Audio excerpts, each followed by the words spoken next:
Patnubay, palatuntunan nagbibigay inspirasyon at talakay sa iba-ibang pangyayari sa loob at labas ng ating bansa.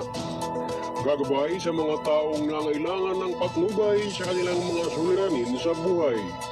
At ngayon, narito ang inyong program host, ang Mindoriyong Midnight Boy, Kuyang Arnold Acevedo Namuco.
Habang mabigyan naman ang may 110 mga trabahador sa barangay.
Alright, Luzon, Visayas at Mindanao. Kayo po ay nakikinig at nanonood dito sa KBS RMM News TV. Radyo na dyaryo pa. Sa ating palatuntunang gabay at patnubay. Dito sa Kasado Broadcasting Service. Ang responsabling mga mamamahayag. Anuman ang lahi at lingwahe mo, basta't kayo ay Pilipino. Ito ang boses mo. Sa pangalan po ng ating station manager, Kuyang Alan Valenzuela Bordeos, ito naman po ang inyong abang lingkod, ang kuya ng lahat. Ang Mindorinyong Midnight Boy, bagamat hindi naman gaanong kagwapuan. Sigurado namang ito inyong maasahan. Ang inyong Kuyang Arnold Acevedo Namuco. Dito sa ating palatuntunang gabay at patnubay, dito sa ating himpilan ng KBS RMM News TV. Ito nga po ay kasapi ng The United Multimedia International Press Corps. Aim to create hopes for the progress of good and continuing news dissemination. Vision, proper communication, coordination to any private and public entities worldwide. Mission, helping less unfortunate peoples, changing fortunes and let our voice be heard. KBS Kasado Broadcasting Service. Deliver News, RMM, responsabling mga mamamahayag at your service. Ang gabay at patnubay ay patuloy po ninyong maririnig at mapapanood dito sa ating himpilan ng KBS RMM News TV. Lunes hanggang Biyernes, ganap na 8 hanggang 10 ng umaga. I-like, i-share at i-follow ang FB page ng Balitang Kasado at ganun din ang KBS RMM News TV. Halina po kayo, aking mga minamahal na tagapakinig.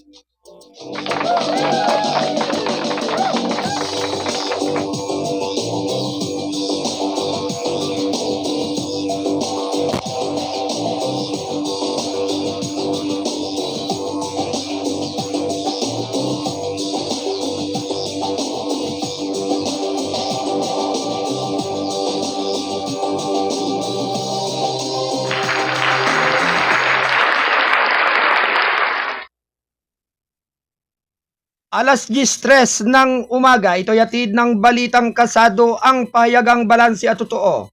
National Newspaper.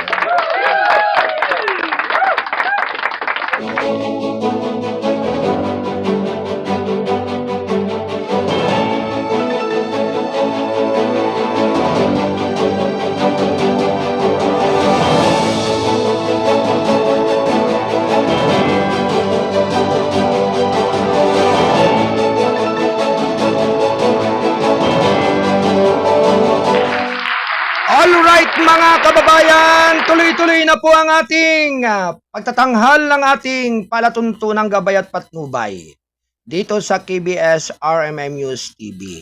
Samahan po ninyo ako sa loob ng 2 oras ng ating pagtatanghal, punong-puno ng mga balitaan at mga informasyon na nagaganap sa loob at labas ng ating bansa.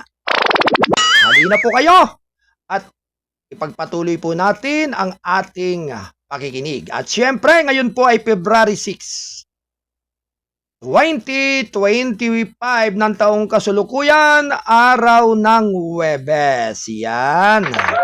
At syempre, masigla po ang lahat ng ating mga kababayan, lalo na po yung mga mag-aaral. Yan. Ganun din po yung ating mga trabahante o manggagawa. Kaya magandang umaga po sa inyong lahat.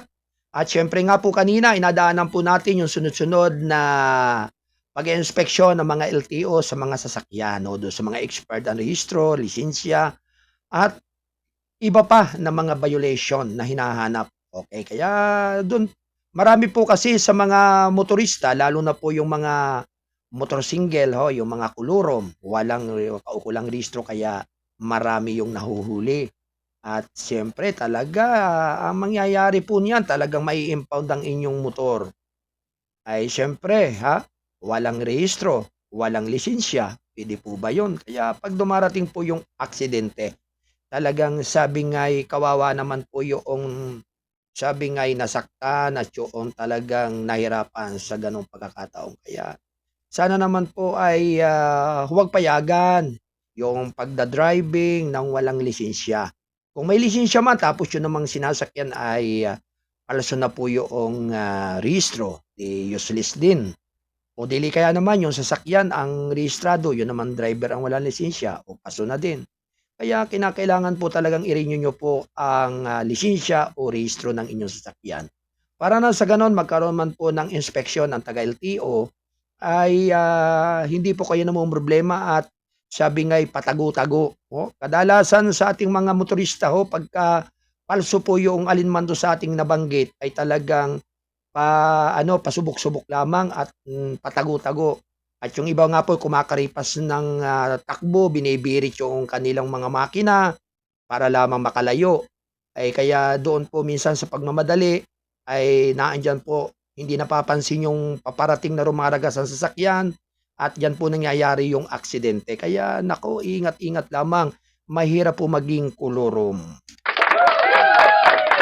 Ganap na alas 16 ng umaga, ito yatid ng Balitang Kasado. At syempre magandang umaga po sa lahat ng ating mga taga dito sa ating Studio 1, sa ating mga nakakasama rito sa ating technical site, kay Ate Del Rose Aldea Santos at kay Ate Rose Marie Padiron Lawson. Anyway, at sa lahat po ng ating mga kasado patroller na ngayon po ay nakaantabay kanina pa. At syempre, hindi po tayo nakapasok kaninang ganap na 8:08 ng umaga, kaya po tayo ngayon nag-start ng alas 10. Kaya hanggang 12:00 tayo ng tanghali. Anyway, tuloy-tuloy na po ang ating pagtatanghal ng ating mahalagang mga balita at mga impormasyon na nagaganap sa loob at labas ng ating bansa.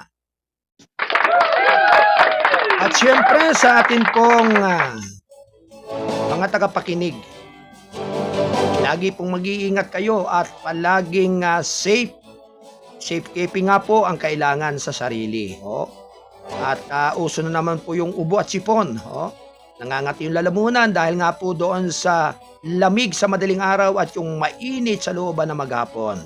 Siyempre, hindi po maiwasan ang hindi matuyan ng pawis at yan, nahihigop po doon sa inyong dibdib at likod yung damit na suot. Nahihigop yung pawis kaya pinagmumula ng pagsisipon-sipon at pag-uubo-ubo. At syempre, ganun din po sa lahat ng ating mga taga-Studio 2 mula sa bulwagan ng balitaan ni Kuyang Alan Bordeos. At nariyan din po si Ate Cora Biernes, then si Ate Joy Pasco. Mapagpalang umaga po, ganun din po kay Attorney Mike Bordeos, yung ating kangay tagapagtangkilik sa ating palatuntunan ng gabay at patnubay. Anyway, good morning din dyan sa ating Studio 3 mula sa kinalauronan ni Kuyang Wayne Espeno Lawson. At syempre, meron ika nga po yung kanyang palatuntunan. Okay, ika nga susunod sa ating pagkatangal sa umagang ito ng gabay at patnubay. Anyway, ganun din po sa ating Studio 4 mula sa kinaroroonan ni Kuyang Paul Aludo dyan sa Sanbales mula sa buluwagan ng balitaan. At syempre, binabati po natin na magandang umaga ang First Rider Parteles, Colonel Road Batang. Magandang umaga po. At syempre sa ating pong masipag at matikas na Presidente ng Rizal Provincial Police Press Corps, si Sergeant Major Kuyang Donato Bellones. Likewise, sa lahat po ng ating mga autoridad sa iba't ibang dako ng ating bansa sa buong kapulisan, kasundaluhan, Luzon, Visayas at Mindanao. Magandang umaga po siyempre sa inyong lahat. Anyway, magandang umaga rin po sa mga taga Mount Uba Watsman. Good morning, Kuyang Arnold. Mount Uba Watsman has been followed. Kasado and hoping God is always guide of all tribes and the Philippines. And binabati ko, congratulations to Sir Frederick Bincalberry. At Bai Fredelin Samaldani sa matagumpay na paglalakbay at lalo na binabati ko ang aming Dato Chieftain ng Mount Oba na si Dato RG Ablasa. We always pray that God will take care of him. Thank you po Kuyang Arnold sa iyong gabay at patnubay. Alright, maraming salamat po sa mga taga Mount Oba Watsman. Initiative first. Yan. At sa lahat po ng ating butihing mga katutubo sa iba't ibang area ng ating bansa. Sa Perlas ng Silangan, siyempre. At yan po ay tinataguyod ni Kuyang Chaplain Berry, ang Supreme Minister World Vision Keeper Worldwide. At syempre, mayroon pong mga alituntuning nakapaloob sa RA 8371. Ang Watchman Initiative Affairs, the Sovereign Institute Divine Council. At may mga lituntunin nga po ito na RA 8371. Ito ay ang gumagarantiya sa karapatan ng ating mga kababayan at mga katutubong tribo dito sa ating bansa. Partikular na nga po sa mga blaan, sa mga katutubo po natin dyan sa Mount Oba. Yan, dyan sa Mount Mayon. O, dyan sa lugar ng Panay, Mount Panay. O, magandang morning po sa inyong lahat. At syempre sa lahat po ng ating mga kababayan na patuloy na nagsosuporta upang itaguyod na siyang tumatangkilik sa ating palatuntunan ng gabay at patnubay. Pamalagin lamang po ninyo ang makinig at magsubaybay Lunes hanggang Biyernes. Ganap na 8 hanggang 10 ng umaga ang gabay at patnubay. At syempre ang issue ng lipunan ay tuwing Martes at Huwebes. Yan, medyo maliliit din po ang kanyang palatuntunan, no? Kaya sabi nga po yung antabayanan, ang palatuntunan ng issue ng lipunan ni Kuyang Wayne Espino Lauson, ang Bisayang Tison. Anyway, thank you for watching. Good morning kay Kuyang Mek Aceveda ng Oriental Mindoro. Siyempre sa lahat po ng buong miyembro ng Viva KPP Divine Healing. Yan. Sila po yung grupo na tumatangkilik at tumutulong sa lahat ng mga may mga karamdaman o may sakit. May mga suliranin sa buhay na nais na sila mabigyan ng pagpapayo o mainam na counseling na nagmumula sa kanilang pamunuan. At syempre talaga po kalaki po diyan yung talagang kanilang pagtulong doon sa mga kababayan po natin dyan sa lalawigan ng Oriental at Occidental Mindoro. At sa tuwing araw nga po ng Biyernes, may pagtitipon po yung kanilang gamutan sa lugar ng Barangay Bangkatan. At yan po ay sa pangasiwa po ni Brother Ansel Arroyo at ni Sister Merlina Padriquilla at ang mga buong brother at sister sa lugar na iyon. Congratulations po, ganun din po sa lahat ng ating mga kuyang at ating dyan sa lugar ng Sitio Bulalo, Barangay Baliti dyan sa lungsod po ng Calapan, sa Viva KPP San Benito. At ito nga po ay sa pangunguna po ni Brother Gerald Gasik, Brother Celso Cueto, likewise si Brother Rubin Pamilara at ganun din si Brother Dindin Troy Santiago. Yan. At syempre sa ganun din po kay Sister Analisa Minguela Gasik. At si Ate Ganya Gasik. Magandang umaga po sa inyong lahat. At syempre, good morning. Thank you for watching kay Sister Maria Teresa Roca Palomar ng Barangay Sico, lungsod ng Batangas. Likewise kay Brother Peter Palomar. Magandang umaga po sa lahat po ng taga Barangay Sico ng lungsod ng Batangas. Anyway, sa lahat po ng ating mga kababayan na sabi nga'y patuloy ang kanilang pagsubaybay at pagtangkilik. Naway sumainyo ang kay gandang umaga ngayong araw nga po ng Huwebes. Naway ang pagpapala ng ating dakilang may kapal ng ating Panginoon Diyos ay laging sumaating lahat. Good morning Kuya Arnold, pakisalam po kay Kuya Friends Abdul Rahman Muhammad Kiram at saka kay Kuyang General Talim at Ate Sinaida Talim, Watchman from Kapatagan, Lanao del Sur. Yan. Magandang umaga po sa mga taga Lanao del Sur dyan po sa lugar po ng Kapatagan. Yan. Mula po sa NMBM Northband Lumigues. Ganap na alas 10:15 ng umaga, ito yatid ng KBS RMM News TV. Radyo na dyaryo pa. Ito ay kasapi ng The United Multimedia International Press Corps. Alright mga kababayan, dumako muna po tayo sa ating mga mahalagang pangunahing mga balita. Round 1. Ready, go! Thank you for watching, Brother Denden Troy Santiago Villaluna. Thank you for watching from Oriental Mindoro, dyan sa lungsod ng Calapan. Likewise, ganun din, thank you for watching kay Maribel Rimuyan ng Oriental Mindoro. Mapagpalang umaga po sa inyong lahat. Narito ang ating mga pangunahing mga balita. Kamara nagtipon ng 153 perma para i-impeach si Vice President Sara. Round 1. Ready, go! Samantala, sapat na ang lagda ng Kamara de Representantes para ituloy ang ika-4 na impeachment complaint laban kay Vice President Sara Duterte.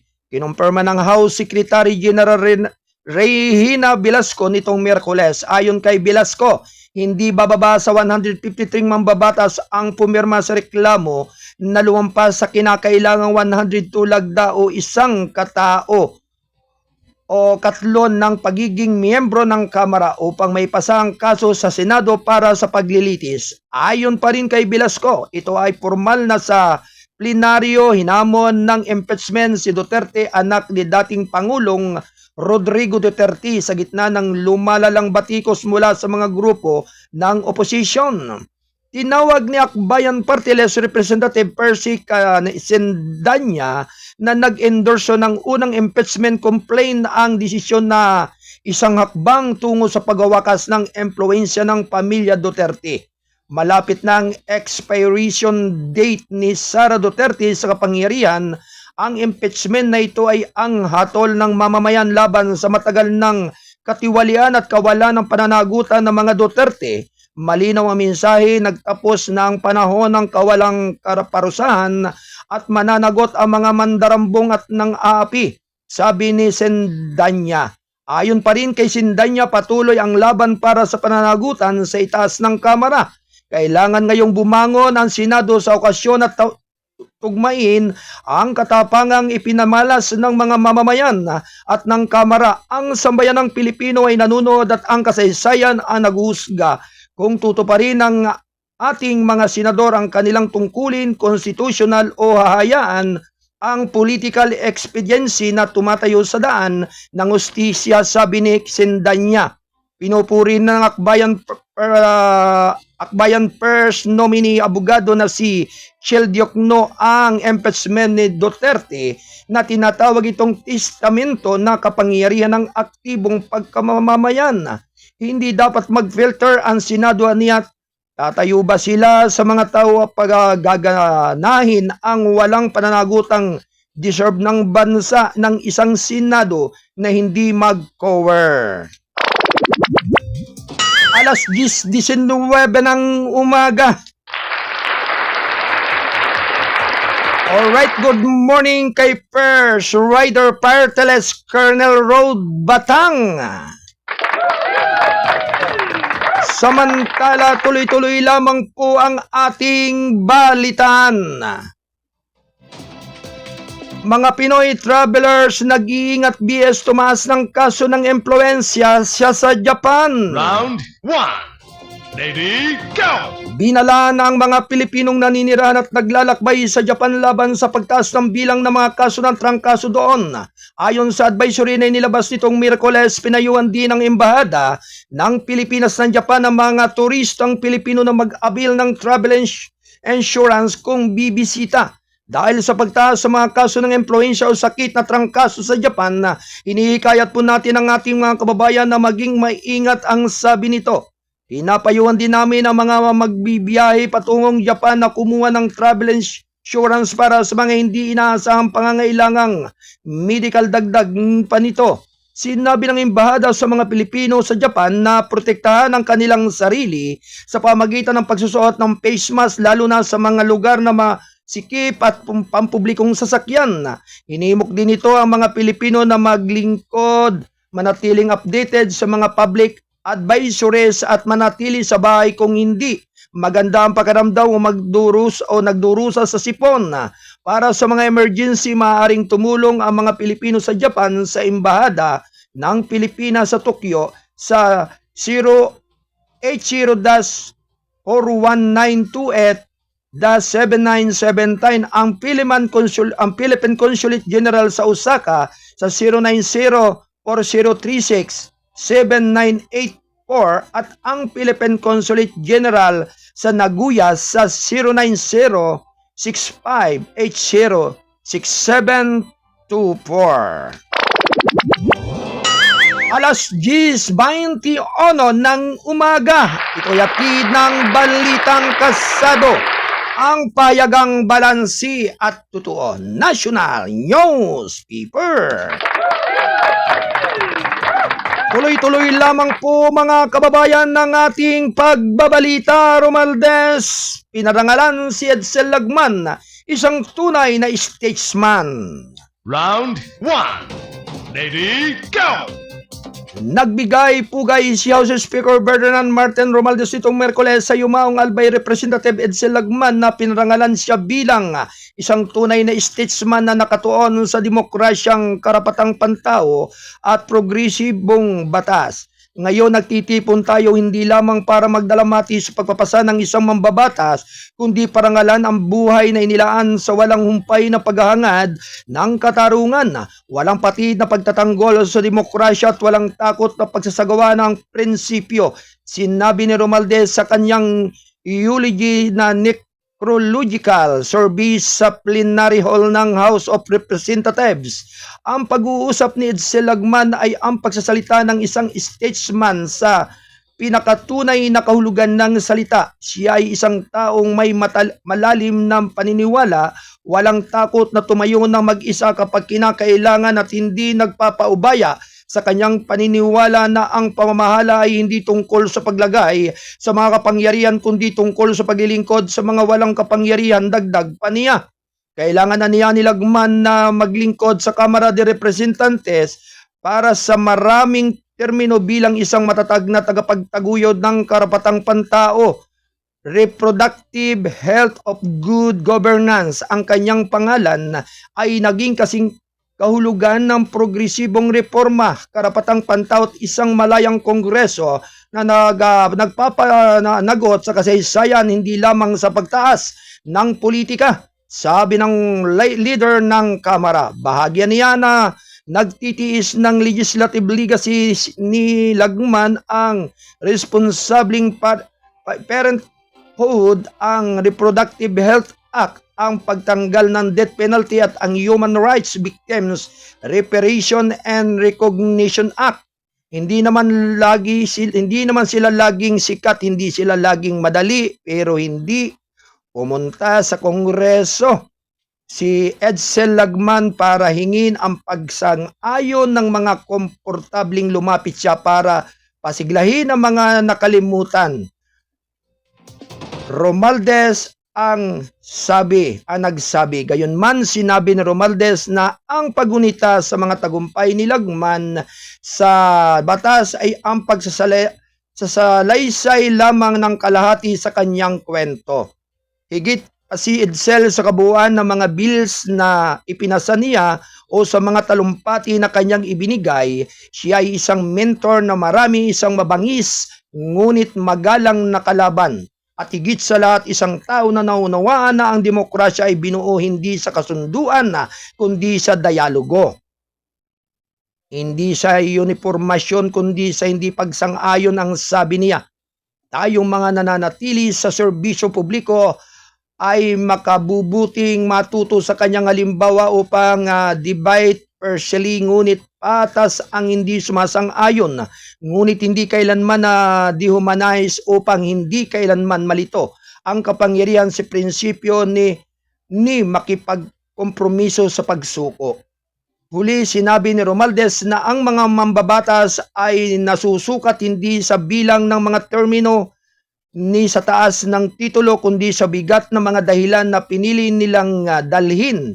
Daladala ni Edsel Lagman ang kanyang mga dikain ng may dangal, daladala niya ang mga ito ng may dignidad, binuhat niya at ang mga ito ay kahit naging pabigat at ngayon habang nagpapaalam tayo sa kanya, inako natin ang responsibilidad na dalhin sila pasulong. Ang sabi niya, tiniyak ni Romualdez na pamilya ni Lagman na mananatiling buhay ang kanyang pamana sa mga batas na kanyang ipinaglaban at sa mga prinsipyong itinaguyod niya sa buong buhay niya. Sa kanyang pamilya, ipinaabot namin ang aming pinakamalalim na pakikiramay pero alamin ito, hindi nabibilang sa nakaraan ni Edsel Lagman ang kanyang gawain, ang kanyang mga salita at ang kanyang karunungan ay mabibilang sa hinaharap. Alas 10:26 ng umaga, ito'y hatid ng Balitang Kasado, ang pahayagang balansi at totoo, National Newspaper. Samantala, Senado ay naprubahan ang panukalang batas na magpapalawak ng data transmission connectivity. Round 1. Ready, go! Inaprubahan ng Senado ng Pilipinas itong Miyerkules ang panukalang batas na sertipikadong urgent ni Pangulong Ferdinand Romualdez Marcos Jr. na naglalayong magpahusay ang digital infrastructure ng bansa at palawakin ang data transmission services, isang hakbang upang sa mga mambabatas na magtataguyod ng computation at magpapaganda ng internet access sa buong bansa. Nagkakaisang suportado ng mga senador ang Senate Bill No. 2699 o ang Konektadong Pinoy Act ay naglalayong lumikha ng komprehensibo at exclusive data transmission framework na nakatuon sa pagpapalawak ng connectivity, pagtiyak ng patas sa computation at paggawa naman ng makabago sa digital infrastructure ng bansa. Inaatasan nito ang Department of Information and Communications Technology na pangasiwaan ang mga patakaran na nagsisiguro ng patas sa computation, isama ang paghatid ng data sa mga proyekto sa konstruksyon, pamahalaan ang pamamahagi ng dalas ng radyo at ipatupad ang pagsunod sa cybersecurity sa mga tagapagbigay ng serbisyo. Isa sa mga senador na bumuto ng oo ay si Senate President Pro Tempore Jinggoy Ejercito Estrada na tinawag ang panukalang batas na pangako na siguraduhin walang Pilipinong maiiwan sa digital age.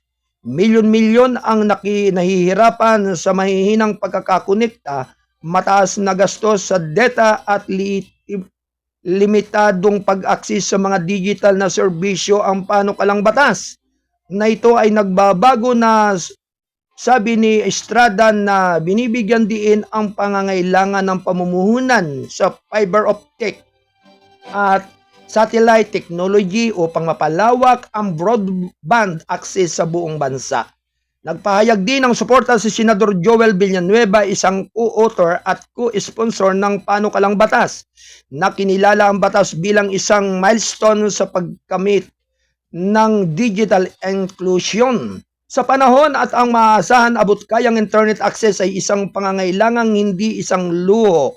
Tinitiyak ng panukalang batas na ito na walang Pilipinong maiiwan aniyan na magtatampok ng epektibo nito sa edukasyon, negosyo at serbisyo ng gobyerno. Tinukoy din ni Villanueva ang pangako ng pamahalaan ng digital expansion na binanggit ang 7.5 bilyong pisong alokasyon para sa Free Public Internet Access Program sa 2025. General Appropriation Act, aniya ang pagpasa ng Konektadong Pinoy Act ay magbibigay daan sa mas malaking pamumuhunan sa internet accessibility sa buong bansa. Alas 10:30 ng umaga, ito'y hatid ng Balitang Kasado, ang pahayagang balansi at totoo, National Newspaper. Ito ay sa pagtataguyod ng buong pwersa ng Balitang Kasado. Anyway, mga kababayan, alright? Atin muna pong bigyan ng daan ang lahat ng ating mga kasado patroller na ngayon po ay nakaantabay upang bagatid ng mahalagang mga balita. Good morning, Kuyang Don Robert Ramero. Good morning din sa mga pumirman ng impeachment complaint laban kay Vice President Sara Duterte. Magkano ang pangako kung totoo ito? Na dati 6 lang ang nag-endorso ang Makabayan Black at Magdalo Group. Aba. Yun. At yan nga po ay yan na di umano, kapalit ng lagda, di umano ay 25 milyon para sa allocation sa AKAP, 25 milyon sa AIX, at 100 milyon para sa DPWH EMPRA for release sa Lower Via o PMDBM nagsimula sa 6 naging 80 umabot sa 153 hanggang sumagad sa 215 signatures para sa mga impeach si Vice President. Alright, yan po ang isang mahalagang mensahe ng ating Kasado Patrol 20. Yan, tama ka Kuyang Don Robert. Thank you. Good morning. Thank you for watching kay Kuyang John Wayne Lawson. Siya po ay nakamonitor sa mga sumandaling ito. Kuyang Wayne. At syempre si Kuyang Wayne Espino Lawson na ang susunod na programa makaraan ng ating palatuntunang gabay at patnubay. Ang tabayanan ng isyu ng lipunan. Anyway, ang oras ay ganap na alas 10:32 ng umaga.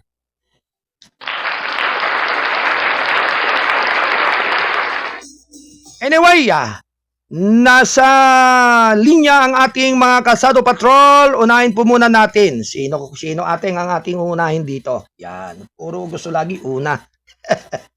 Okay. At syempre talagang syempre medyo tinanghali po yung ating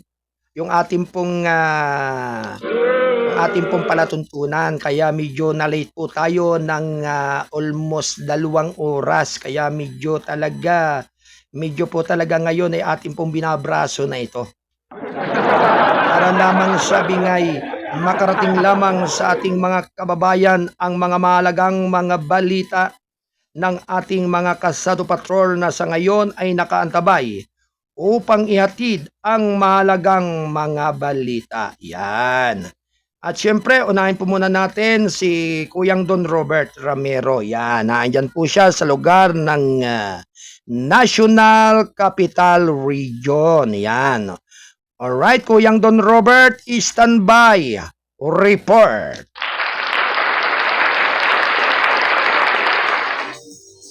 Ganap na alas 10:33 ng umaga. Ito ay hatid ng Balitang Kasado. Ang payagang balansi at totoo. National Newspaper.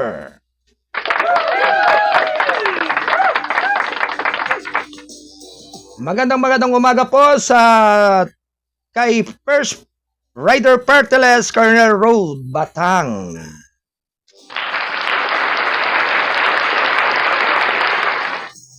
Yan. At syempre, binabati po natin ang buong opisyalis ng HOA, ng Jores Homeowners Association, at syempre sa panguna po ng ating masipag na chairman of the board na si Kuyang Wayne Lawson. At sampu po ng lahat ng ating mga BUDISO, si Kuyang Nestor Pernicita, si Kuyang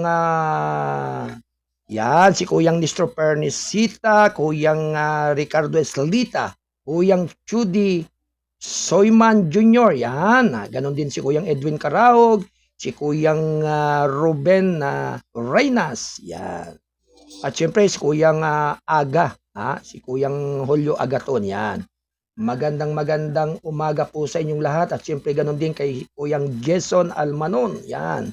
Mapagpalang umaga sa inyong lahat.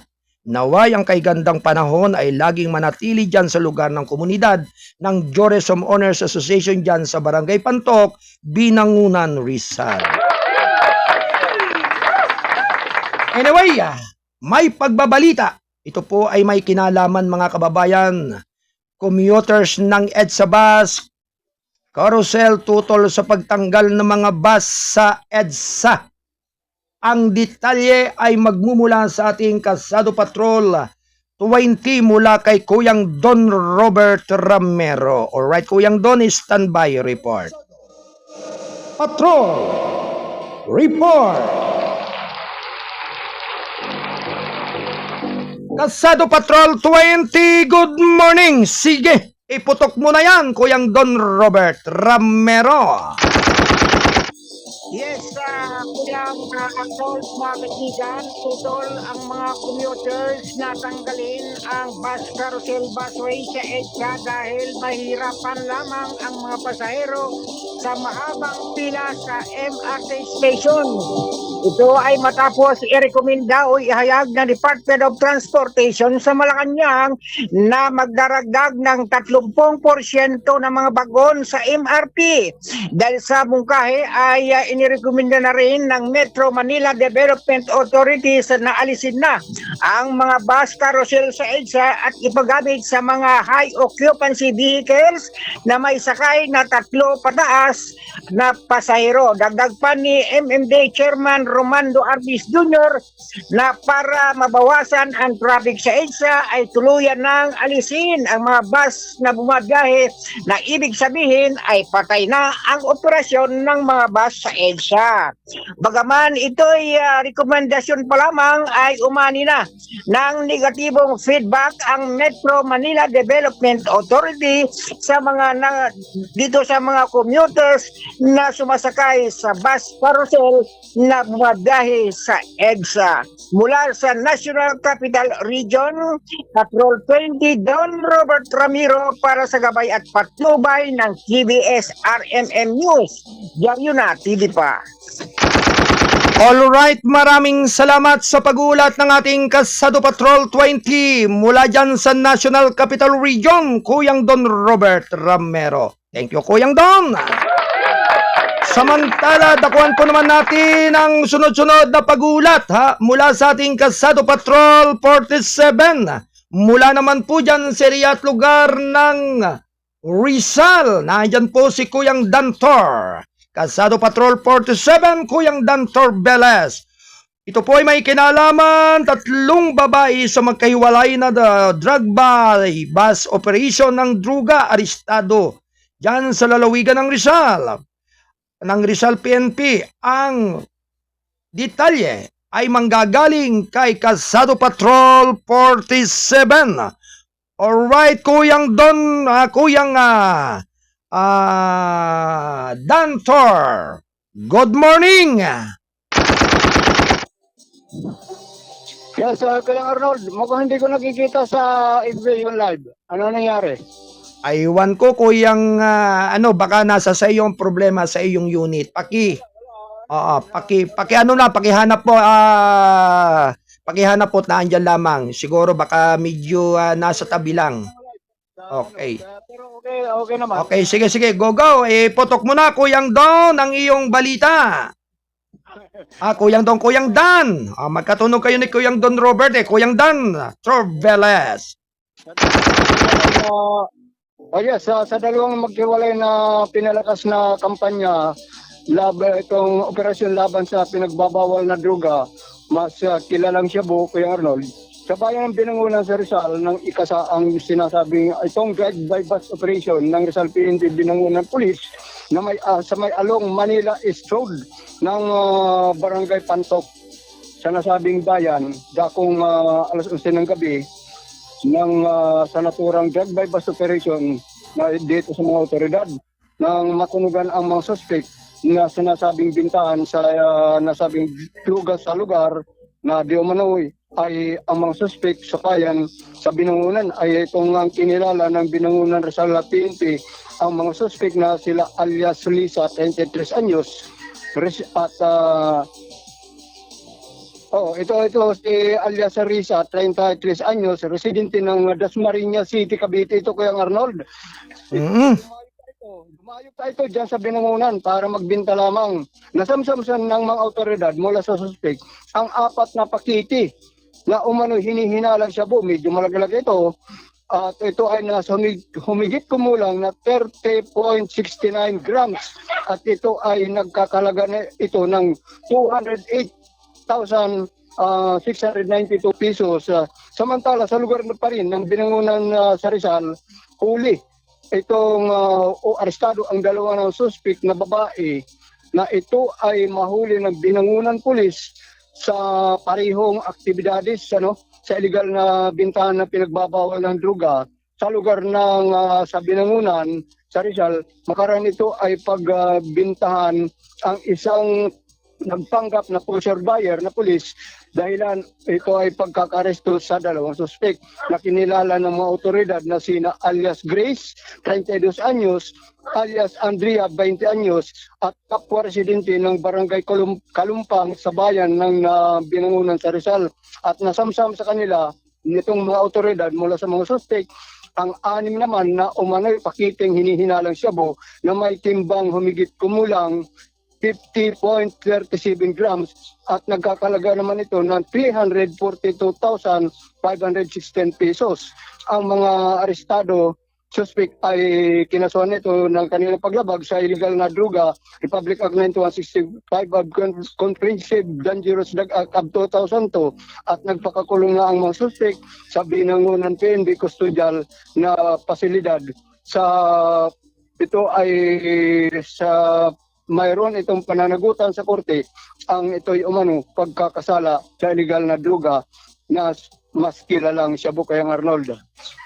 Buhat pa rin sa Rizal, ito si Kasado Patrol Dan Torbelis Nicolas Live sa TV, sa Remin News TV, may dyaryo pa. Muli sa akin pagbabalik ko ang Arnold. Alright, Kuyang Dan Turbeles ng Calabarzon sa lalawigan ng Rizal. Thank you, Kuyang Dan, sa iyong pag-uulat. Kasado Patrol 47. Alas 10:42 ng umaga, ito'y atid ng balitang kasado ang payagang balanse at totoo. National Newspaper. Anyway, tunguin po naman natin ang pag-uulat ng ating Kasado Patrol 40 dyan sa Quezon City. Isang lalaki arestado dahil umano nahulihan ng inihinalang marijuana sa anti-criminality chance apan sa Quezon City. At syempre ang detalye ay manggagaling sa ating Kasado Patrol 40 Kuyang John Santusidad. Kasado.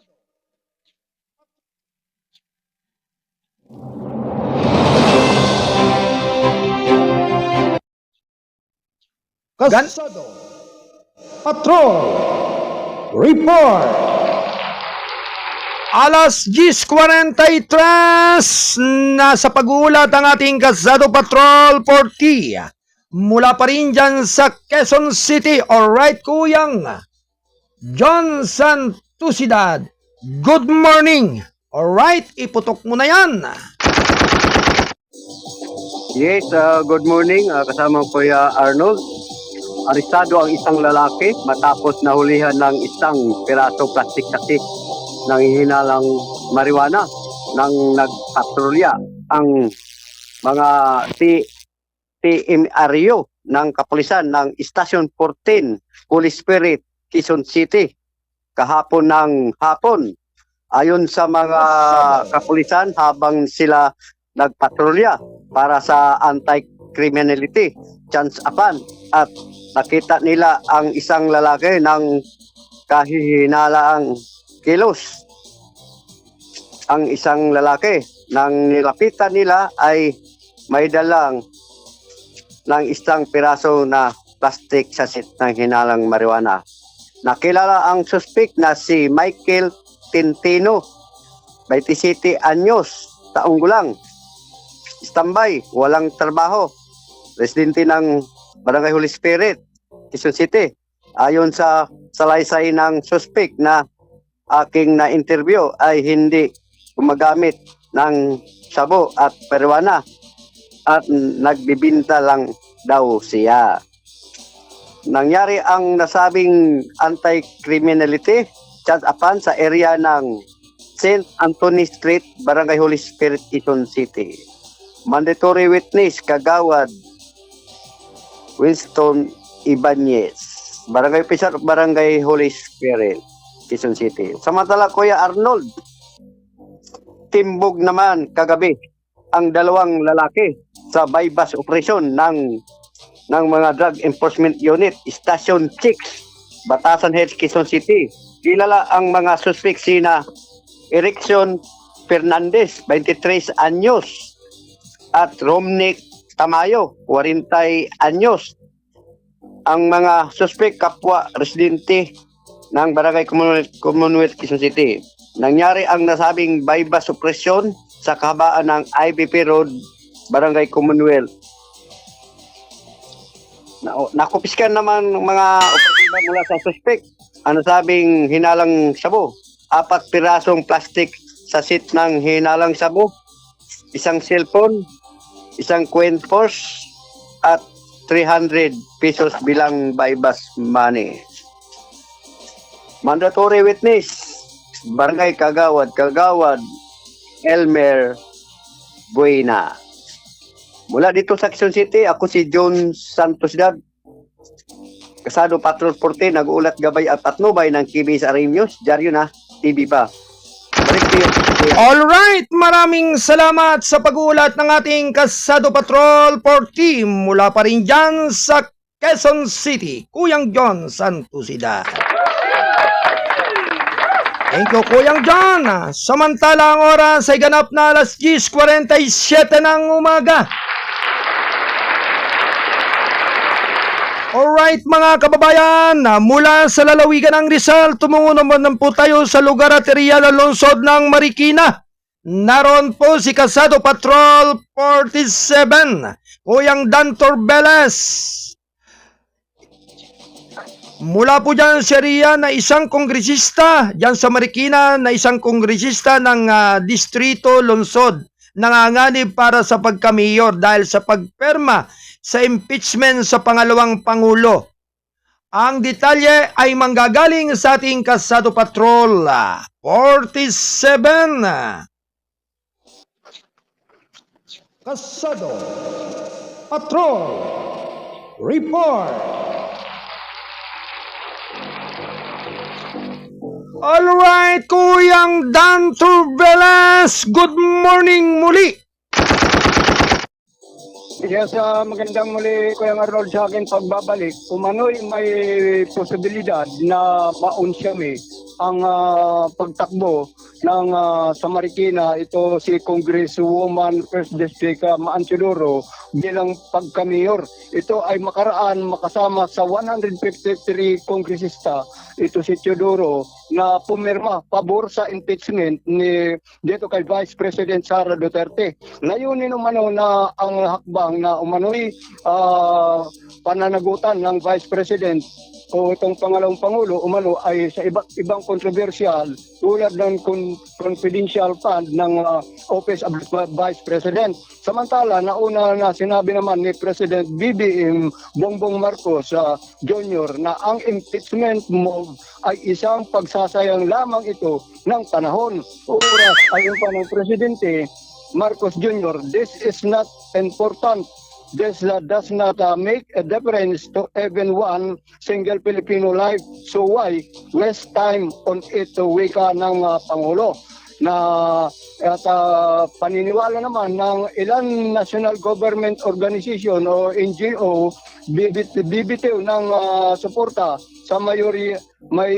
Ito si Reza si Maanchidoro ang mga dito kay Sara Duterte. Subalit ito mayroon sulit naman ng mga supporter. Ito naggrupo kay Sara dahil sa pagpirma nga dito na sa sinasabing impeachment complaint.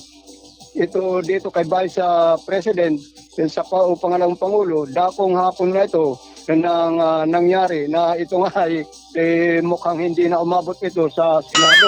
Dinala na sa tanggapan na ng House naman ng Secretary General Reginald Velasco ang sinasabing impeachment complaint. Ito ay sa kabila ng balita na nagpadala ng mensahe ang Presidente Ferdinand Marcos Jr. sa kanyang mga kalyados sa lower house na mababang kapulungan para pigilin ang nasabing impeachment dito sa pangalawang Pangulo kay VP Sara Duterte. Ito ay matagal na itong inaantabayan na naman ng ating mga kababayan, mga Pilipino, ay dito rin malalaman ng mamamayan ng Marikina kung mauunsyami nga ba ang pagtakbo naman nito ni Mayor ng first district, second congresswoman ng Marikina na si Teodoro. Buat pa rin sa Marikina, ito si Kasado Patrol 47, Dan Torbelis nagulat live sa Kasado Patrol. May TV pa. Alright, maraming salamat sa pag-ulat ng ating Kasado Patrol 47 mula yun sa lungsod ng Marikina. Kuyang Dan Torbeles. Thank you, Kuyang Dan. Ganap na alas 10:51 ng umaga. Ito'y atid ng Balitang Kasado.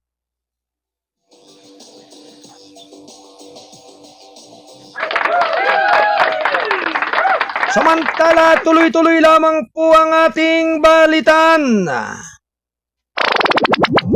House of the Representative pinatalsik si Vice President Sara, pinatalsik ng Kamara de Representantes.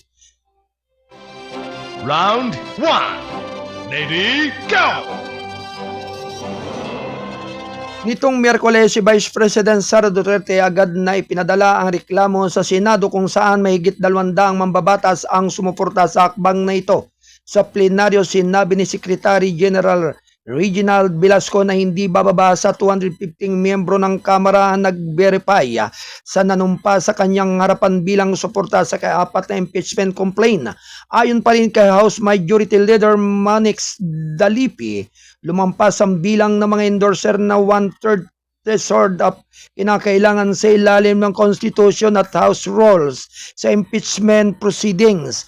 Mr. Speaker, para sa talaan sa sang-ayon sa Constitution sa Artikulo 11 na sa pananagutan ng mga opisyal ng publiko, partikular na ng Section 3, Paragraph 4 at alinsunod sa Section 14 Rule 4 the rules of procedure and impeachment proceedings na nagsasaad ng mga sumusunod. Pag-endorso ng resolution ng reklamo sa Senado, ang isang verified complaint resolution ay impeachment na inihain na hindi bababa sa 1/3 ng lahat ng mga miyembro ng Kamara ay dapat bumuo ng mga artikulo ng impeachment, sabi ni Dalipi.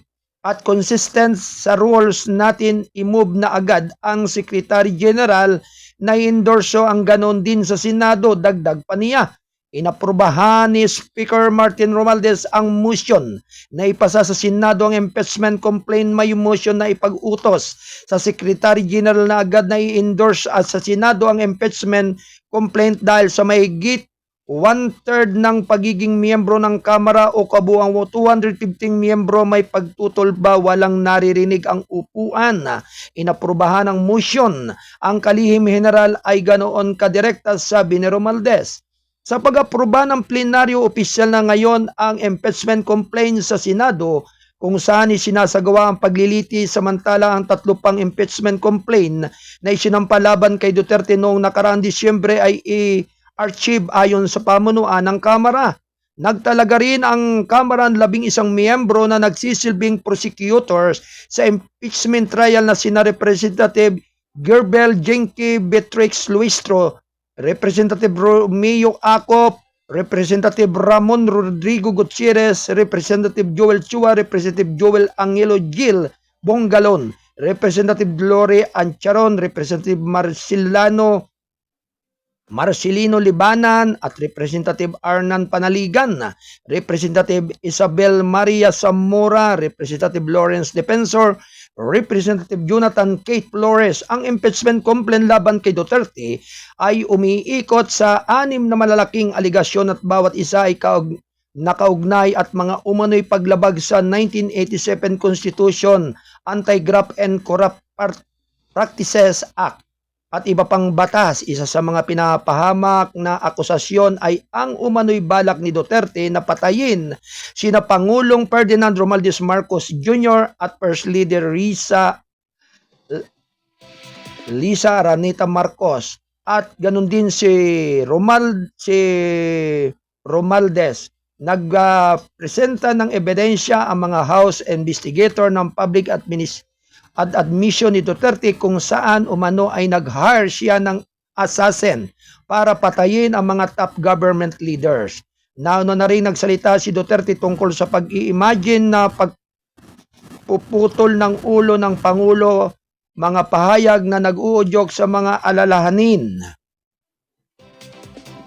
sa pambansang seguridad. Nagtalo ang mga mambabatas na ang pagpapahintulot kay Duterte na mananatili sa pwesto ay nagdudulot ng direktang banta na sa katatagan ng bansa, kaya kinakailangan ng impeachment.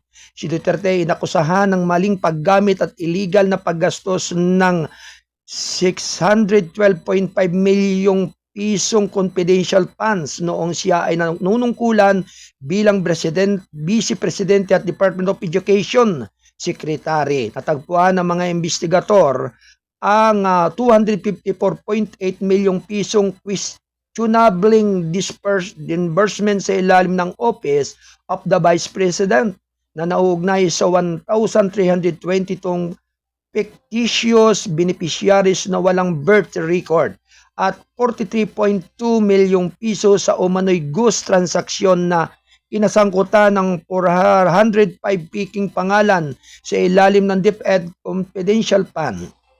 Nagpatotoo ang mga special disbursing officers na inutusan silang magbigay ng confidential funds sa mga hindi autorisadong individual.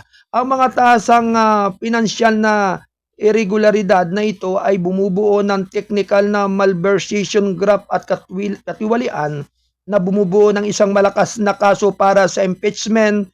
Sinabi ng mga mambabata, si Duterte ay inakusahan din ng panunuhol at manipulasyon sa pananalapi sa loob ng DepEd. Sinabi ng mga mambabatas na ang katibayan ay nagpapahiwatig sinapruban niya ang mga regalo na pera at suhol sa mga matataas na opisyal na umahawak ng mga proseso ng pagkuha at bidding.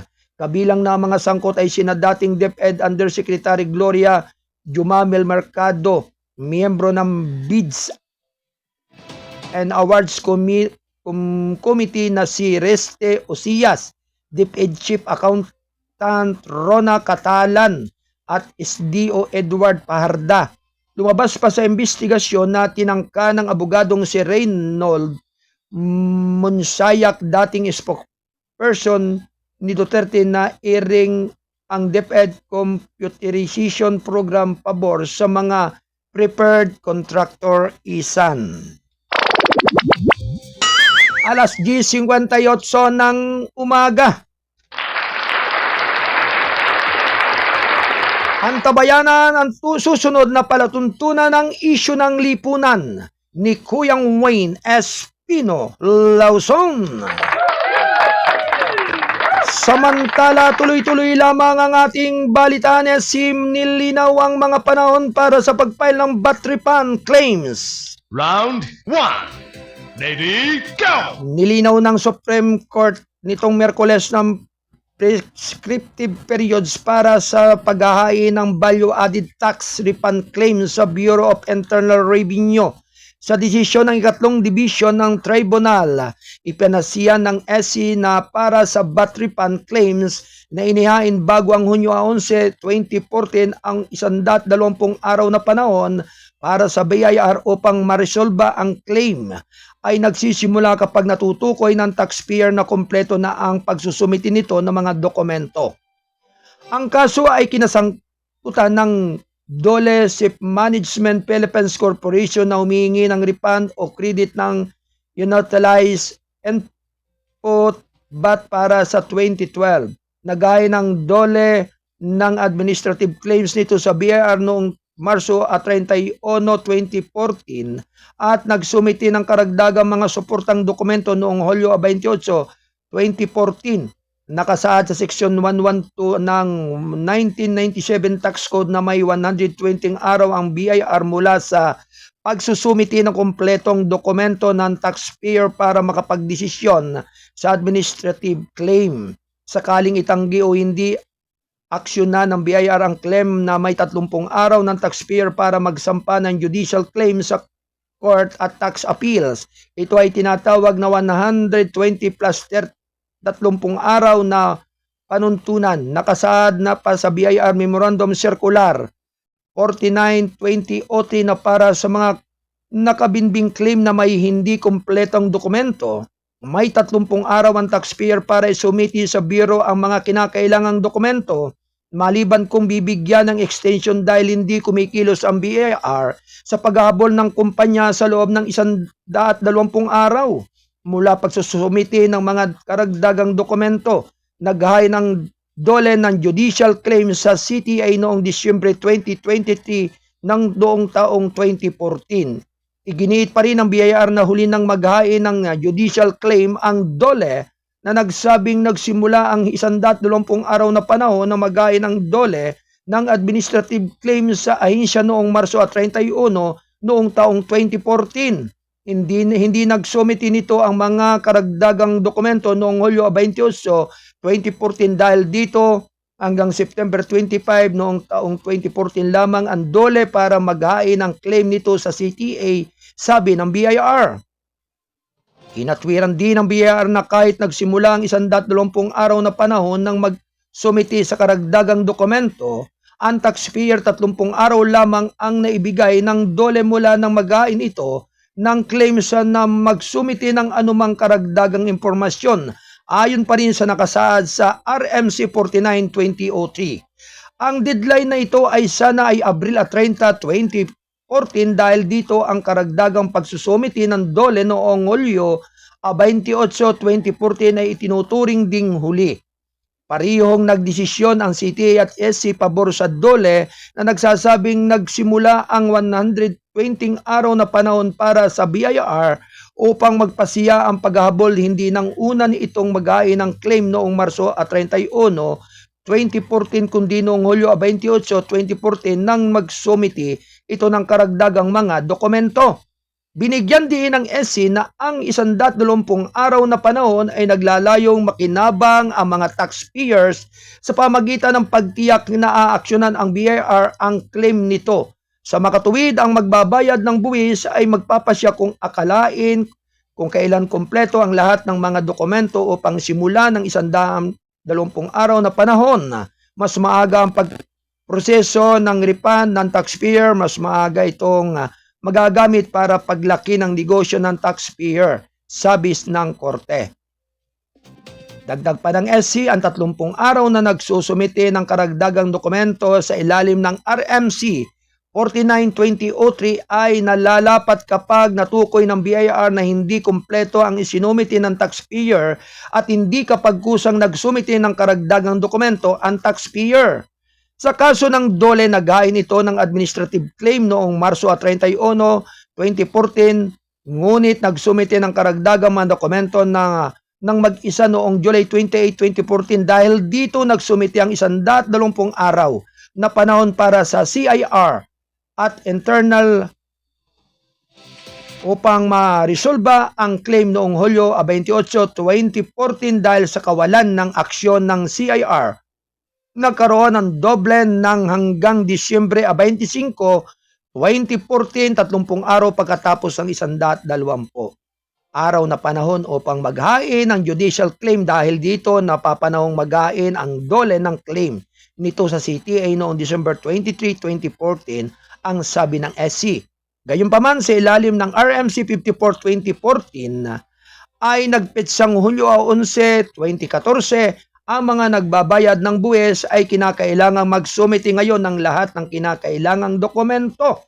Kapag nag-file ang isang administrative claim at hindi maaaring magbigay ng karagdagang mga dokumento sa ibang pagkakataon.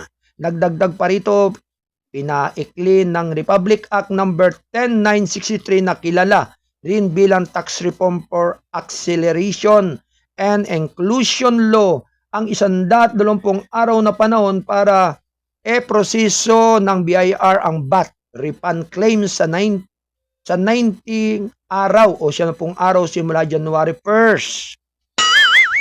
2018 kaya naman nilagom ng SC ang mga patakaran sa paghahain ng administrative VAT refund claim sa ilalim ng mga kaukulang RMC at Tax Reform sa Acceleration and Exclusion Law para sa mga paghabol sa pamangangasiwa na inihain bago ang Hulyo 11, 2014. Ang 120 araw na panahon ay nagsisimula mula sa petsa ng paghahain ng administrative claim na may kumpletong dokumento o kapag sinabi ng nagbab. Alas 11:05 ng umaga. Samantala, bagong container port tututukan ng cargo congestion sa Cebu. Round 1. Ready, go! Bumagsak ang konstruksyon ng New Cebu International Container Port nitong Miyerkules upang tugunan ang cargo congestion sa Cebu Base Port sa mapabuti ang turnaround ng mga commercial vessel sa riyon. Ayon kay Department of Transportation Secretary Jaime Bautista, tatalakayin ng New Cebu International Container Port ang kasalukuyang bottlenecks sa logistics chain. Isusulong ang mas mabilis na mas matipid na transportasyon ng mga bilihin at pabubutihin ang competitiveness ng mga lokal na negosyo at industriya. Ang muling pagmamahagi na ito ay magbibigay daan sa walang tahi na daloy ng mga kalakal at serbisyo, tiniyak na mananatiling matatag at masigla ang ating ekonomiya, sabi ni Bautista sa groundbreaking rates para sa NCICP sa Barangay Tayod, Consolacion sa Cebu. Sa pamagitan ng bagong cargo port, sinabi ng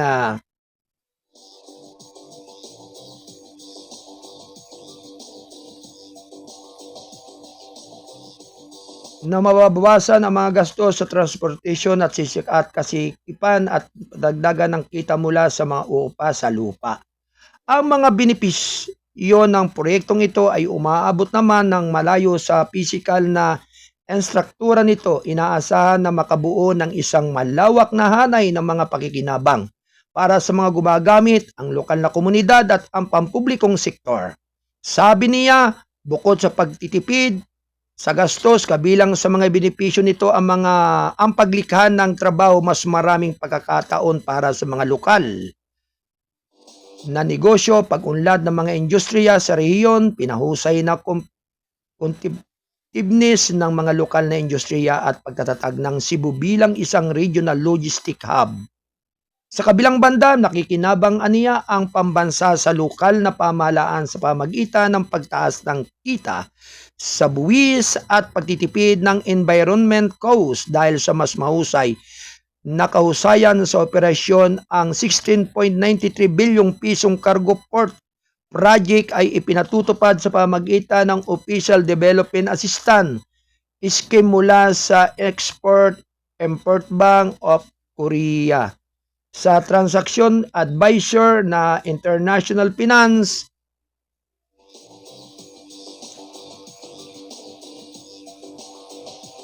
ang NCIP ay matatapos sa ikalawang quarter sa 2028 at itatayo sa 25 na hektaryang reclaim island sa 500 metrong berth lane sa negatibong 12 metrong lalim ng tubig. Ito ay may kakayahang maglingkod sa 2,020 talampakan katumbas ng unit. Vessel na parihong oras gamit ang 5 quay cranes at may access road na 1,365 metro upang ikonekta ang port sa pamamagitan ng 300 metrong offshore bridge. Samantala, nakikitang malaki ang maitutulong ng proyekto sa economic engagement ng Pilipinas at South Korea, lalo pat umiiral na ang bilateral free trade agreement ayon sa Korean Embassy sa Maynila. Dahil ang mga turistang Koreano ang nangungunang bisita ng Pilipinas at sa pagpasok sa bisa ng Korea-Pilipinas FTA noong Disyembre 31. Inaasahang malaki ang tataas ng kalakalan at karga ng dalawang bansa. Sa hinaharap, pahayag ng Korea Embassy, inaasahang magiging mahalagang basihan ang NCICP para sa kooperasyon pang-ekonomiya at pagpapalitan ng mga tao sa pagitan ng dalawang bansa. Dagdag pa nito. Sa kanyang pananalita, sinabi ni South Korea Ambassador of the Philippines Lee Sang-hwa na inaasahan niyang gagawing K-Maritime Hub si Southeast Asia ang Cebu. Ang pagtatayo ng bagong daungan ay inaasahang makabuluhang mapapabuti ang kapasidad ng paghawak ng kargamento ng Cebu at kausayan ng logistic, maakit ang pamumuhunan at pagkakaroon ng posibleng epekto ng ng rifle hindi lamang sa Cebu kundi pati na rin sa buong rehiyon ng Visayas. Sabi ni Lee na idinagdag na magsisilbi itong mahalagang hakbang tungo sa ibinabahaging kasaganaan sa pagitan ng dalawang bansa. Ang groundbreaking ay ginanap mahigit isang buwan lamang matapos lagdaan ang civil work contracts para sa Cebu News Port Project sa Palasyo ng Malacanang noong December 18, 2024 sa harap ni Pangulong Ferdinand Romualdez Marcos Jr.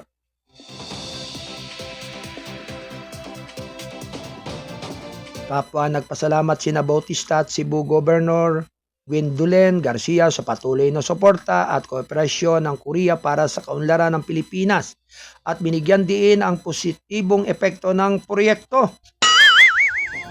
sa pagpabuti ng kalidad ng buhay ng mga Pilipino. Ang groundbreaking ay kasunod ng bilateral summit ng Pilipinas at Korea noong nakaraang taon na nagtaas ng relasyon sa isang strategic partnership.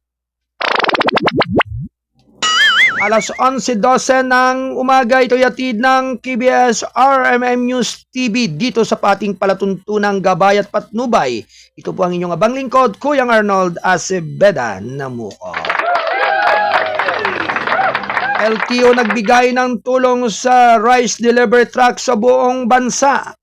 Round 1. Ready, go! Samantala, inatasan nilang Transportation Office Chief Assistant Secretary Vigor Mendoza II ang mga ekotibo ng ahensya na magbigay ng tulong sa mga cargo truck na naghatid ng bigas sa buong bansa. Sa isang pahayag nitong Miyerkules, sinabi ni Mendoza na ang tulong ay naglalayong matiyak ang unheralded ang smooth national government intervention sa pamagitan ng paghahatid ng supply ng bigas sa iba't ibang lugar sa bansa, partikular na mga nakararanas ng kakulangan o pagtaas ng presyo. We will make available some of our personnel to escort cargo trucks that will be tapped to deliver rice from the point of origin to the point of destination. Makikipag-coordinate ang LTO sa Department of Agriculture at iba pang kinakaukulang ahensya sa gobyerno sa pagpapadala ng mga truck escorts. Binanggit ni Mendoza ang pangangailangan ng kooperasyon at koordinasyon ng lahat ng kinaukulang ahensya ng pamahalaan upang matugunan ang kasalukuyan ng bigas, isang pangunahing staple ng mga Pilipino. Idineklara ni DA Secretary Francisco Tio Laurel Jr. ang National Food Emergency sa pamagitan ng memorandum para tugunan ang kakulangan ng bigas at unusual price increase. Ang emergency declaration ay inirekomenda ng National Price Coordinating Council. Handa kaming mag-deploy ng manpower at resources para makatulong sa pagkamit ng layunin ng deklarasyon ito dahil ang pangunahing konsiderasyon dito ay ang kapakanan ng milyon-milyong kababayan natin, sinabi ni Mendoza. Alas 11:14 ng umaga. Samantala, sa busway, pinakamahusay ang road transport sa NCR-DOTR. Round 1. Ready, go! Nagbigay ng suporta ang Department of Transportation nitong Miyerkules sa busway na tinatawag itong Most Efficient Public Road Transport System and Metro Manila. Sa isang payag, sinabi ni DOTR Secretary Jaime Bautista na mahigit 63 milyong commuters ang niserbisyuhan ng EDSA busway sa kahabaan ng EDSA noong 2024 at hanggang ngayon ay nakapaglilingkod na sa mahigit 5.5 milyong pasahero noong Enero ngayong taon, averaging 177,000 daily commuters. Ang EDSA busway ay nakikita bilang isang mahalagang hakbang tungo sa isang progresibong sistema ng pampublikong transportasyon na may 23 istasyon na nagpapatakbo 24/7 na nagbibigay sa mga commuters ng isang ligtas at maasang opsyon para sa transportasyon, sabi ni Bautista. Aniya, may patuloy na feasibility study ang pribadong sektor kung paano pinakamainam na mapagbubuti ang EDSA busway. Ang layunin ay upang mapabuti ang karanasan sa commuters nang hindi lumala ang umiiral na mga kondisyon ng trapiko, dagdag pa niya. Sa kabilang banda, sinabi naman ni Bautista na kailangang pag-aralan pa rin ang pagpapahintulot sa halo-halong paggamit ng bike lanes na may motorsiklo. Nauna na rito sinabi ni Metropolitan Manila Development Authority or MMDA Chairman Romando Artis na pinag-iisipan ng ahensya ang tuluyang pagtatanggal sa EDSA busway bilang bahagi ng panukalang mapahusay ang kapasidad ng sistema ng Metro Rail Transit. Aniya pinag-aaralan pang ang rekomendasyon at hindi ito ipinatutupad hanggat hindi sa malaki ang pagkakabuti sa MRT 3. Dagdag pa niya ang pagtaas ng bilang ng mga train catches at pagbabawas ng waiting time para sa MRT 3 ay magbibigay daan sa pagsakay nito sa mga commuters ng EDSA busway kung ito ay phase out. Alas 11:17 ng umaga. DI government action, patatatagin ang presyo ng bigas, staple inflation para mapagaan pa. Round 1. Ready, go! Crucial ang iba't ibang interbensyon ng pamahalaan sa ilalim ni Pangulong Ferdinand R. Marcos Jr. sa unti-unting pagpapanatag ng pambihirang spikes sa presyo ng bigas sa bansa. Ayon sa Department of Agriculture, DA, Miyerkules ito ay matapos isulat ng Philippine Statistic Authority ang 2.3% deflation sa bigas noong Enero.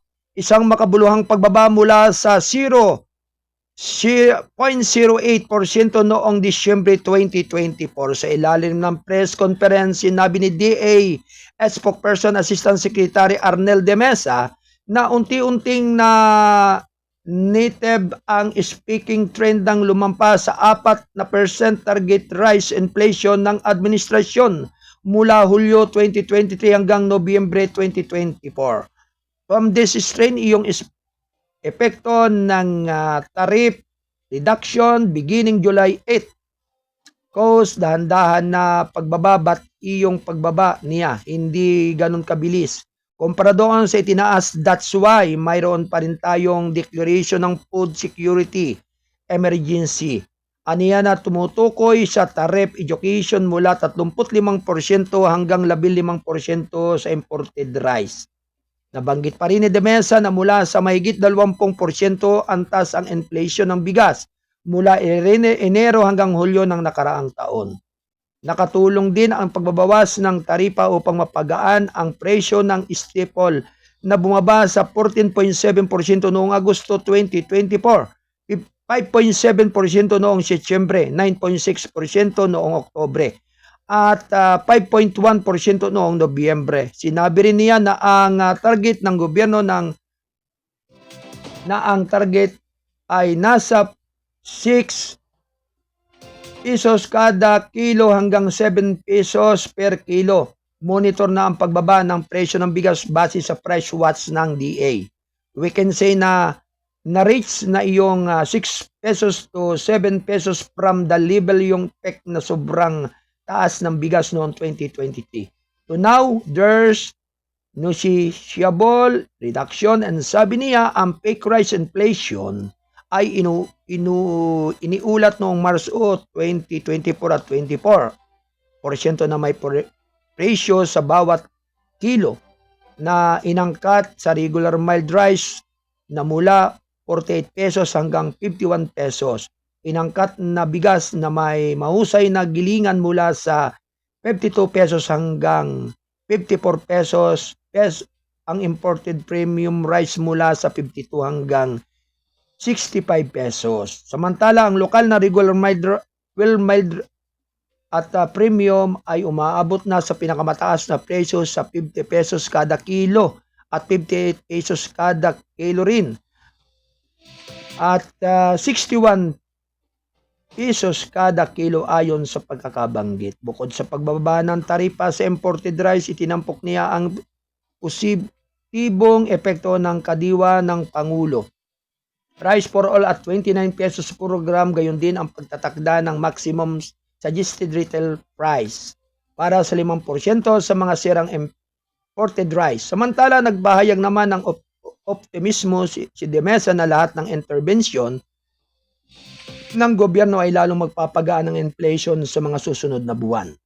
Of course, yung paglalatag pa rin na natin ng MSRP, paglalatag natin itong declaration ay maglalabas ng stocks ng National Food Authority. Initially, 150,000 metric tons sa 35 pesos per kilo will place sa significant contribution of further easing iyong price ng rice, sabi niya.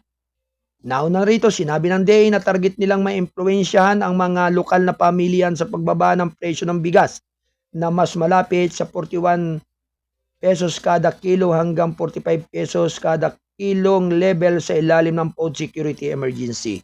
Bilang ng Martes, ang presyo ng bawat kilo mula sa 38 pesos hanggang 58 pesos para sa imported na regular milled rice hanggang sa imported premium sa Metro Manila at 37 pesos hanggang 58 pesos para naman sa lokal na regular milled rice to local premium ayon sa DA Bantay Presyo.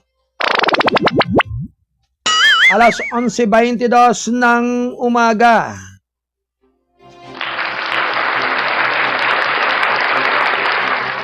Samantala, tuloy-tuloy lamang po ang ating balitan. Panukalang batas sa Barm Pools postpone, pinagtibay ng Kamara. Round 1. Ready, go! Pinagtibay ng Kamara de Representantes itong Miyerkules ang panukalang batas na nagpapaliban sa unang regular na halalan sa Bangsamoro Automos Region in Muslim Mindanao. Sa Oktubre 2025 sa plenaryo, inaprubahan ng mga mambabatas ang Bicameral Conference Committee Report na nag-reconcile ng pagkakaiba ng House Bill 11144 at Senate Bill 2942. Inilipat ng reconciled version ang butuhan ng BARM mula Mayo 12, 2025 hanggang Oktubre 13, 2025 na may mga sumusunod na halalan na nakahanay sa 2028. Pambansang halalan at naganap tuwing 3 taon pagkatapos nito. Sa panukalang batas, patuloy na namamahala sa BARM ang kasalukuyang Bangsamoro Transition Authority hanggang sa makaupo ang mga bagong halal na opisyal. Inatasan din nito ang pamahalaan ng BARM na ilaan ang bahagi ng lalawigan ng Sulo sa unang block grant batay sa guidelines mula sa Department of Budget and Management. Hindi nabubuksan ng Commission on Election ang pag-file ng mga bagong Certificate of Candidacy o tatanggap na manifestation at internet sa Makilaho kasama ang listahan ng mga nominado para sa butuhan sa Oktubre maliban sa mga pwestong nakalaan sa Sulo. Ang mga kandidato na nagsumite ng kanilang Certificate of Candidacy at mga kinatawan ng partido na nakalista sa mga dokumento ng nominasyon sa pagitan ng November 4 at 9,2024 ay automatikong mananatili ang kanilang katayuan bilang mga kandidato at nominado. Ang panukalang ito ay i-endorso ngayon para sa lagda ni Pangulong Ferdinand R. Marcos Jr. habang pinagtibay ng Senadong ulat noong Martes. Naunang pinatunayan ni Pangulong Marcos na urgent ang panukalang ito. Nagpapasalamat naman si Office of the Presidential Advisor on Peace, Reconciliation and Unity, Secretary Carlito Galvez Jr. sa pagpasa ng panukalang batas na pinapansin ng kahalagahan nitong paglalakas ng Bangsamoro Peace Process. Ang OPAPRO ay nagpapaabot ng lubos na pasasalamat sa mga kagalang-galang na miyembro ng Senado at Kamara de Representantes sa pagsunod sa panawagan ni Pangulong Marcos at ng lahat ng ating PACE stockholders na ilipat ang ibang pagkakataon ng BARM election, sabi ni Galvez. Aniya ang pagpapaliban ay nagbibigay daan sa pamahalaan ng BARM na natugunan ang mga kagyat na alalahanin bago ang halalan. Ang direktiba ni Pangulo ay umaayon sa malawakang konsultasyon sa isinagawa ng OPAPRO sa mga stockholders sa buong bansa. Mas mabuting kumilos ng tama sa halip na mabilisan ang pagsasagawa ng BARM eleksyon na maaaring magresulta sa mga isyu na maaaring magkaroon ng masasamang repercussion sa Bangsamoro Peace Process, sabi ni Galvez. Layunin ng 5 buwan pagkakaantala na mabigyan ng panahon ng pamahalaang pambansa at BARM na matupad ang mga pangako sa ilalim ng nilagdaan ng peace agreements at rebisahin ang mga pangunahing batas kabilang na ang Bangsamoro Electoral and Local Government Codes. Ayon pa rin kay Galvez, ang mga rebisyong ito ay kinakailangan upang umayon sa desisyon ng Korte Suprema at hindi kasama ang sulo sa BARM at maibsan ang epekto ng ruling na ito sa lalawigan. Ang pagpapasimula ng mga susog na ito ay aabutin ng oras. Maniniwala kami na ang muling pag-schedule ng halalan ng BARM ay magbibigay daan sa pamahalaan ng Bangsamoro na maresolba ang lahat ng posibleng legalidad upang matiyak ang maayos, mapayapa at kredibleng halalan sa Oktubre 2025, dagdag paniya. Alas 11:27 ng umaga. Binabati po natin ng magandang umaga si Brother Felix Beron ng Oriental Mindoro. Magandang umaga sa inyong lahat dyan at sumainyo ang mapayapang araw ngayong araw ng Huwebes. Siyempre, today is Thursday. Yan. Ang February 6, 2025 ng taong kasalukuyan. Well, sa lahat po ng ating mga taga-subaybay, ang ating pong pagtatanghal ng gabay at patnubay ay patuloy po ninyong mapapanood at mapapakinggan araw-araw Lunes hanggang Biyernes. Siyempre simula ang official time po 8 hanggang 10 ng umaga. At sa tuwing araw naman po ng Martes at Huwebes ay ang palatuntunan ng isyu ng lipunan ni Bisayang Tisoy, ni Kuyang Wayne Espino Lawson. Ang tabayanan ang susunod na palatuntunan makaraan ng ilang mga sandali lamang. Welcome up sa lahat po ng ating mga nakasama na mga kasado patroller at syempre sa pangunguna po ni Kuyang Don Robert Ramero, Kuyang Dan Torbeles, Kuyang John Santusidad. Maraming salamat po sa inyong patuloy na paghahatid ng mahalagang mga balita. At syempre binabati po natin ng magandang umaga si Kuyang Felix Beron ng Mindoro. Yan, ganun din po si ang lahat po ng ating mga yan, ang nakasubaybay na si Maribel Rimuyan, Den Troy Santiago Villaluna, Maria Teresa Roca Palomar, yan, at ang MBM Norbent Lumigis ng Kapatagan sa Lanao del Sur, yan. Maraming salamat po sa inyong patuloy na pagtangkilik sa ating palatuntunan ng gabay at patnubay. Ang tabayanan po ang isyu ng lipunan ni Kuyang Wayne Espino Lawson. Welcome up! Magandang umaga rin kay Mek Acebeda. Yan, ganun din sa Mount Uba Watchman. Sa pangunguna po ni Nino nga. Ating si yan.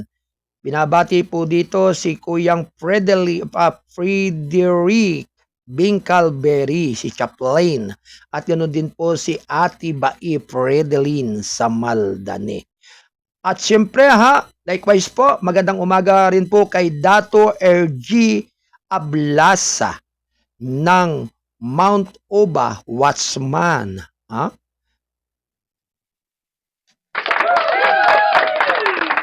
Okay, sa lahat po ng ating mga taga-subaybay, pansamantala po tayong magpipinid ng ating palatuntunan ng gabay at patnubay. Ang tabayanan po ninyo ang susunod na palatuntunan ng isyu ng lipunan ni Bisayang Tisoy, ni Kuyang Wayne Espino Lawson.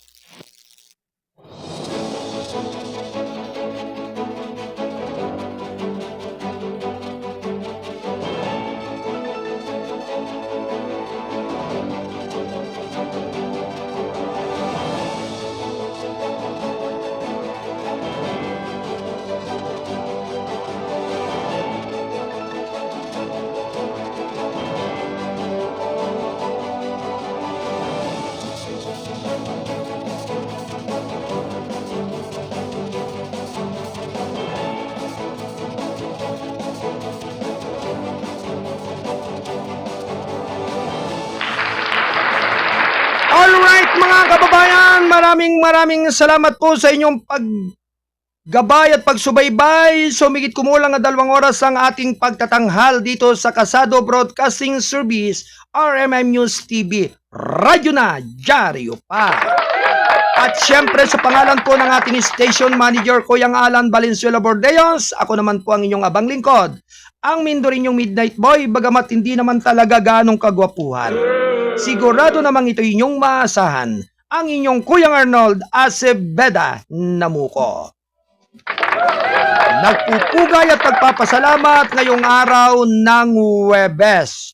Sumayin nyo nawa ang pagpapala ng ating dakilang lumikha. Adios, babalos, amigos. Bye-bye!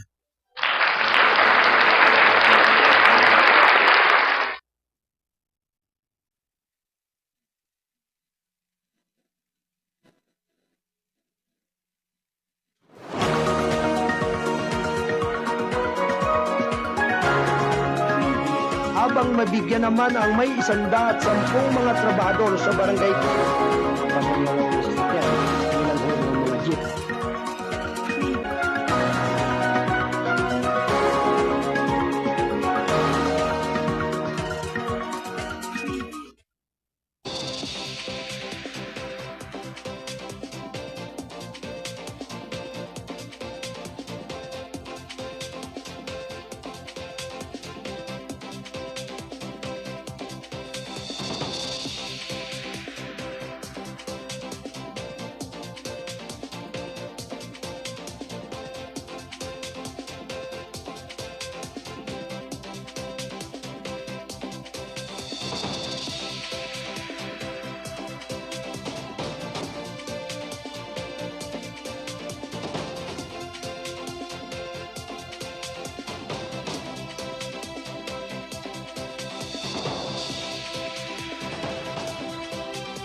habang mabigyan naman ang may 110 mga trabahador sa barangay